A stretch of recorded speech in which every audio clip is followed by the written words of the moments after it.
Alright guys, it's Dan from Bucket List Fit, and today we are talking about training plans. Probably one of the most important things that you need to know and need to have as a new runner to keep you on track. A training plan is going to keep you motivated to go when you don't really want to go, and it's going to hold you back when going too much and you're risking too much injury. So here is my video on the best training plans for beginner runners.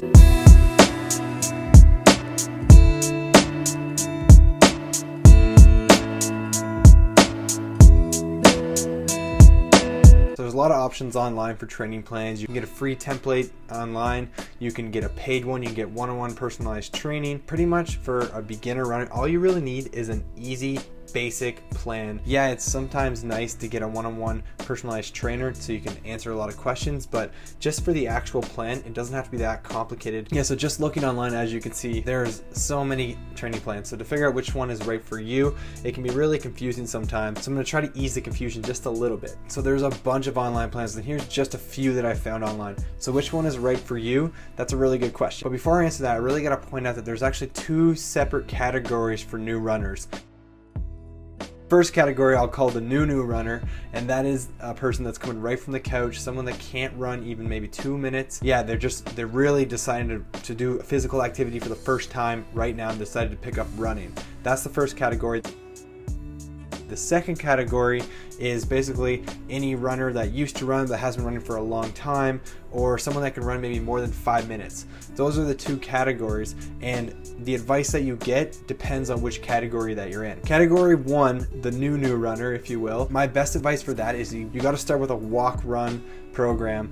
You run for a little bit and then you walk for a little bit, usually on a certain time base. So it could be 1 minute walking, 1 minute running, or 2 minutes running, 1 minute walking, something like that. That walk break is going to allow you to keep that aerobic level a little bit lower, which is going to allow you to keep going for a little bit longer, which will give more time for your muscles to adjust and get stronger. If you just keep running the whole time until you're out of breath, you'll be done running within 4 or 5 minutes, and you won't really accomplish that much for burning calories or even building up that aerobic base. And what you'll do is end up probably risking too much injury and getting hurt.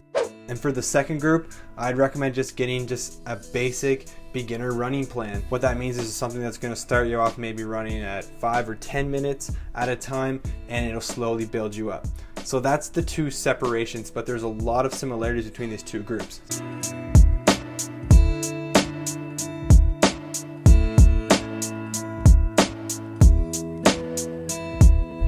The first thing that I think a good beginner training plan should have is that it should only be about 3 or 4 max runs a week. You shouldn't be running any more than that. I know when you first start running, you might have a lot of motivation to go out there and just, go every day even, but it's really not recommended. You're going to be definitely risking way too much for the reward. 3 or 4 runs, preferably even 3, is definitely a great starting ground for a new runner. The second thing is that you should have a day off in between each run. So if you run on Monday, you should be off Tuesday, and then you can run again on Wednesday if you want. But always have that day off in between, just to give your muscles a chance to recoup and recover from what they've been through and to actually grow stronger. On your days off, that is when you actually grow stronger from the work you're putting in. Example of that would be Monday, Wednesday, Friday, or Tuesday, Thursday, Saturday. So if you are running Monday, Wednesday, Friday, but you feel like you need to add a little more in, you can definitely add a 4th workout in on Saturday or Sunday, but just make sure it's cross training. Do cycling, elliptical, or rowing, or something like that. Just make sure it's not running. You'll still get the benefits of burning calories, moving your body, making yourself a little better at endurance,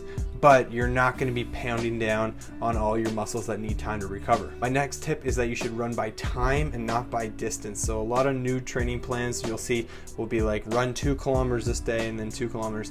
I would recommend, instead of that, running for just 10 minutes instead of the 2 kilometers. The reason why you run by time is that it's gonna not make you focus on how far you've gone. Sometimes when you're running by distance, you feel rushed that you have to get the workout in time, and you start running a little too quick. And the goal for all training plans, especially when you're a beginner, is that you should try to stay in that easy pace all the time. If you don't know what an easy pace is, I'll link up that video and definitely check that out. It'll tell you exactly what pace you should be running when you're a new runner. If you run by time, you'll never feel that pressure to pick up the pace. You'll just focus on staying at that easy pace and just keep going till that time. Definitely a way better better to start out running to learn the habit. Usually your Monday, Wednesday runs will be a shorter timed run, so that would be considered your short run, usually a standard time that you go for, and you just duplicate both of those runs the same day. And then on the third run that week, you do a longer run, so you might start pushing yourself. So maybe 20 minutes is a long run for you at first on Saturdays, and then